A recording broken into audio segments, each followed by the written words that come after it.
अस्सलाम वालेकुम मुस्लिम दुनिया के मुसाफिरों। आज हमारा रख्ते सफर ऐसे इस्लामी मुल्क की तरफ है जिसे अर्द मुकद्दस कहा जाता है। नाज़रीन, हर मुल्क की अपनी तारीख है, उसके पास अपने आसार होते हैं जिन्हें देखने से उस मुल्क को कौम की कदामत और सकाफत का पता चलता है। इस सिलसिले में आज हम मुस्लिम दुनिया के मुसाफिरों को इस्लामी दुनिया के एक तारीखी मुल्क उर्दन की तरफ लेकर चलते हैं। ये वो अजीम मुल्क है जिसमें 2 मरतबा रसूल अकरम हादी आलम नूर मुजस्सम सल्लल्लाहु अलैहि वसल्लम सफर वापार के सबब गुजरे थे, जिसके बाजार में रसूलुल्लाह सल्लल्लाहु अलैहि वसल्लम उम्मुल मोमिनीन खदीजतुल कुबरा का तिजारती काफिला लेकर आए थे। उर्दन में वो दरख्त जिसके साए में रहमतल लिल आलमीन नबी बैठे थे आज भी मौजूद है। अहदे मैमून नबवी और अहदे सहाबा इकराम में उर्दन बिलाद शाम का हिस्सा था। ये खित्ता अपनी जरखेजी, आबो हवा और कुदरती नजारों की वजह से सहरा नशीन अरबों के लिए अर्दी जन्नत से कम न था। दूसरी जगह यहाँ उस वक्त की इंतहाई मुतमद्दिन कौम यानी रूमी तहजीब का दौर था। उर्दन वो अरबी इस्लामी मुल्क है जो 2 किबलों के दरमियान वाक़ है। उसके एक तरफ किबला अव्वल बैतुल मक़दस है तो दूसरी तरफ बैतुल हराम है। ये मुल्क दुनिया के 3 बर्रे आज़म यानी एशिया, अफ्रीका और यूरोप का संगम और मरकज है। उर्दन कदीम तहजीबों और सकाफतों का सरचश्मा रहा है। यहाँ पत्थर के जमाने से कबल के भी आसार मिले हैं। यहाँ दीनी, मजहबी, सियासी, समाजी और सकाफती तारीख का कदीम और जदीद उरूज ज़वाल नजर आता है। आमूरी, आशूरी, निब्ती, सिब्ती, उमवी, अब्बासी और उस्मानी बादशाहों शहनशाहों के उरूज ज़वाल की दास्तानें भी इस मुल्क ने देखे हैं। उर्दन की तारीख और इस मुल्क की तकदीस तीनों आसमानी अदियान यानी इस्लाम, यहूदी और मसीही मजहब के लिए यकसा अहमियत की हामिल है। यहाँ हर साल तीनों मजाहिब से मुंसलिक सयाह बड़ी तादाद में आते रहते हैं। ये मुल्क वसी अजायब घर की मिसल है जिसके चप्पे चप्पे पर आसार कदीमा नजर आते हैं। दुनिया का सबसे पस्त तरीन इलाका भी यहाँ वाक़ है। दुनिया के तमाम समंदरों में मुनफरिद हैसियत रखने वाला बहरे मुर्दार भी उर्दन में वाक़ है। वो कसीब अहमर यानी लाल रेत का टेला जिसमें शबे मेराज रसूल अकरम सय्याह इला मकाम सल्लल्लाहु अलैहि वसल्लम ने हजरत सैयदना मूसा कलीमुल्लाह को नमाज पढ़ते हुए देखा था, वो भी उर्दन में वाक़ है। हजरत यहया अलैहिस्सलाम और हजरत ईसा रूहुल्लाह की मुलाकात का वाक़या जिसे ईसाई मजहब में बहुत ही ज्यादा अहमियत हासिल है, उर्दन की सरजमीन अल मक़दस पर रूनुमा हुआ। हजरत यहया अलैहिस्सलाम की शहादत का सानिहा भी उर्दन में वाक़ हुआ था। हजरत लूत अलैहिस्सलाम की अक़वाम सदूम और अमूरा भी यहीं बर्बाद हुई। उन पर अल्लाह का अज़ाब इसी मुल्क में नाजिल हुआ जिनके आसार आज तक यहाँ मौजूद हैं। इस सरजमीन पर बहुत सारी अंबिया किराम, सहाबा इज़ाम और अल्लाह के वलियों के मशाहिद और मकामात मौजूद हैं, जैसा कि नबी शुएब अलैहिस्सलाम, नबी यूशा बिन नून अलैहिस्सलाम की मज़ारात, नबी दाऊद अलैहिस्सलाम, नबी हूद अलैहिस्सलाम के मकामात। कुरान मजीद में जिन अस्हाब कहफ का जिक्र है उनका गार भी यही वाक़ है। उम्मत मुहम्मदिया के अमीर हजरत अबू उबैदा बिन जर्राह रज़ियल्लाहु तआला अन्हु इस सरजमीन पर आरामी है। वो वाहिद सहाबी जिनका नाम कुरान मजीद में आया है यानी हजरत ज़ैद रज़ियल्लाहु तआला अन्हु, जिन्हें हबीब किबरिया सल्लल्लाहु अलैहि वसल्लम ने अपना बेटा बनाकर पाला था, उनका मजार भी यहाँ है। नबी अकरम सल्लल्लाहु अलैहि वसल्लम के कजन हजरत अली हैदर कर्रार के ब्रादर हजरत जाफर तैयार रज़ियल्लाहु तआला अन्हु भी यहाँ जलवागर है। जंगे मोता, जंगे यरमूक भी उर्दन में वाक़ हुई। उर्दन में ऐसे सकाफती, तबीई और तारीखी मकामात मौजूद हैं जिन्हें आलमी विरसा करार दिया गया है, जैसा कि पेट्रा जिसे अरबी में अल बतरा कहते हैं, कैसर उमरा, उम्मुर रसास, वादी रम और अल मक़दस यहाँ वाक़ है। यहाँ आज भी आले रसूल हाशमी कबीले की हुकूमत है। जरश, बहरे मय्यत, मक़दस, अम्मान, उम्मे कैस, मादबा, करक और अजलून ऐसे शहर हैं जिनका जिक्र तारीखी, मजहबी और आसमानी किताबों में भी मिलता है। दुनिया के बीच मशरिक में वाक़ ये मुल्क दीनी, सियाहती और तारीखी एतबार से बहुत ही ज्यादा अहमियत रखता है। सन 2004 में 5.3 मिलियन लोग सयाहत के लिए आए थे। ये तादाद 2017 में दोगुनी हो गई थी। यहाँ आने वाले लोगों का मकसद सियाहत और जियारत के अलावा इलाज कराना भी है, क्योंकि साल के मुख्तलिफ मौसमों में जिन ममालिक में लोग गर्ज इलाज के लिए जाते हैं उनमें से उर्दन 5वें नंबर पर आता है। اردن ایک ایسی اہم تاریخی سرزمین پر واقع ہے جس سے گہوارہ مذہب ہونے کا اعزاز حاصل ہے۔ جب بنی اسرائیل حضرت موسیٰ کلیم اللہ کی قیادت میں اپنے لیے ایک سلطنت قائم کرنے کی کوشش کر رہے تھے تو اس وقت دریائے اردن کی وادی میں اموریوں، موابیوں، ادومیوں اور بنو امون کی چھوٹی چھوٹی خود مختار سلطنتیں قائم تھی۔ بنی اسرائیل نے اموریوں پر تو بآسانی فتح حاصل کر لی، لیکن وہ ادومیوں، موابیوں اور بنو امون کو شکست نہ دے سکے۔ اردن ایک تاریخی نہر جس کا تذکرہ توریت، بائبل اور قرآن مجید میں موجود ہے، جسے نہر الاردن کہا جاتا ہے۔ اس نہر کی نسبت سے اس ملک کا نام اردن رکھا گیا، جس کا مکمل نام المملکۃ الاردنیہ الہاشمیہ ہے۔ اردن بیچ مشرق اور ایشیا کے جنوب اور مغرب میں واقع ہے۔ اس کے شمال میں سوریہ، مشرق میں عراق، جنوب مشرق میں سعودی عربیہ اور جنوب میں ریڈ سی، جبکہ مغرب میں بحر میت اور اسرائیل واقع ہیں۔ اردن کی لمبائی شمال سے جنوب کی طرف 460 کلومیٹر ہے، جبکہ چوڑائی مشرق سے مغرب کی جانب 355 کلومیٹر ہے۔ اردن کا 85% علاقہ صحرائی، گرم، خشک اور غیر آباد ہے۔ اس کے ننگے اور چٹیل پہاڑ اور سیدھے ویران میدانی علاقے ایک خوفناک منظر پیش کرتے ہیں۔ اس کی آبادی 2017 کی گنتی کے مطابق 90 لاکھ سے زائد ہے۔ دارالحکومت تاریخی شہر عمان ہے۔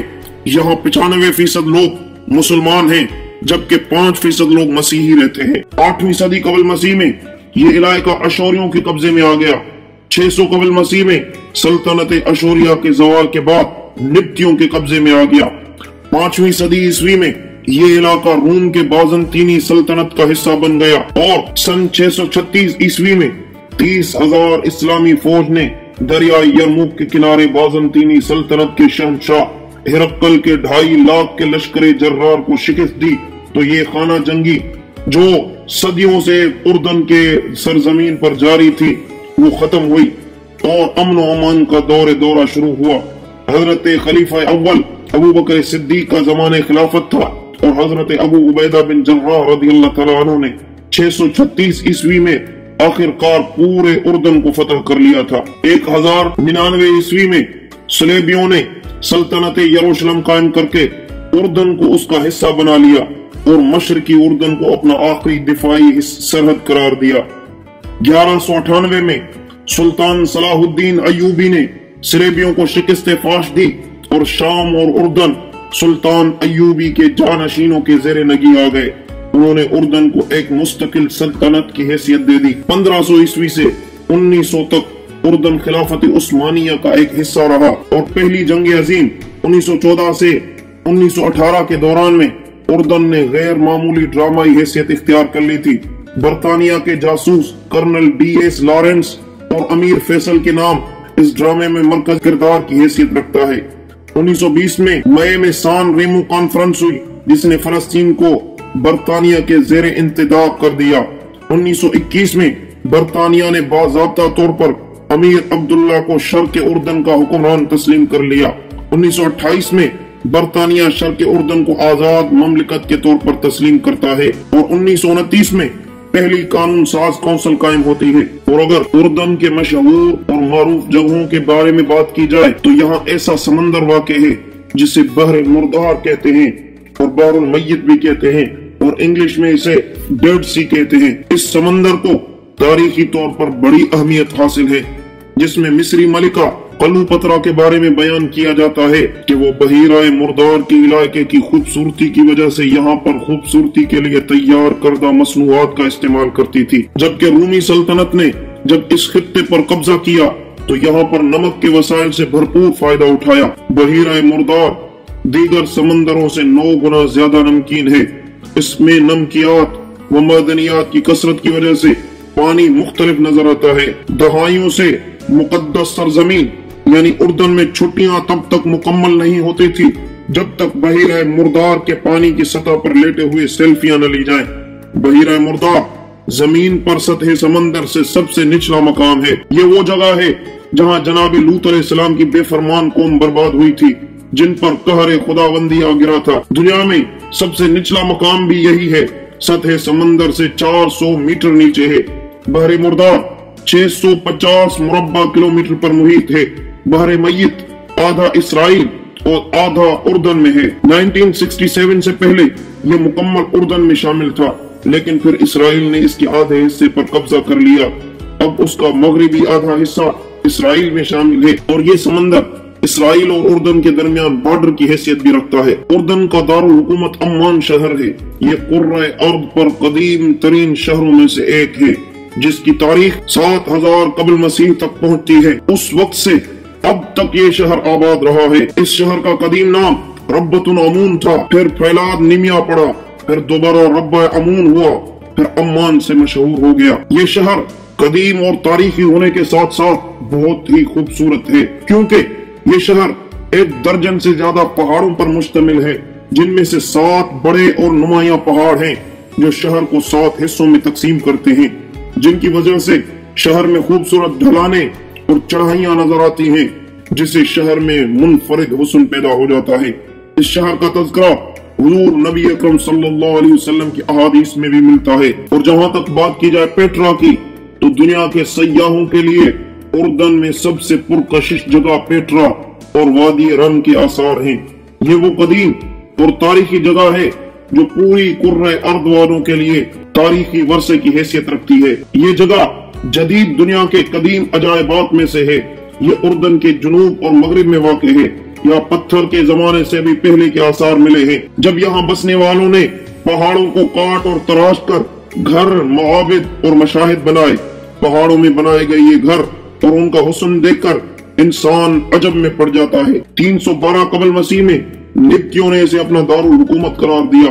बिलादुश शाम और जजीरतुल अरब वालों के लिए ये बहुत ही बड़ी तिजारती मंडी की हैसियत रखता था। ये खंडरात बना शहर 1 किलोमीटर पर मुहित है, जिसे देखने के लिए पूरे 1 दिन की दरकार पड़ सकती है। नाज़रीन, उर्दन में एक ऐसा पहाड़ पाया जाता है जो कुर्रे अर्द पर अहम तरीन पहाड़ों में से एक है, जिसे तीनों आसमानी मज़ाहिब यानी इस्लाम, यहूदी और नसारा मजहब में मुकद्दस लिखा जाता है।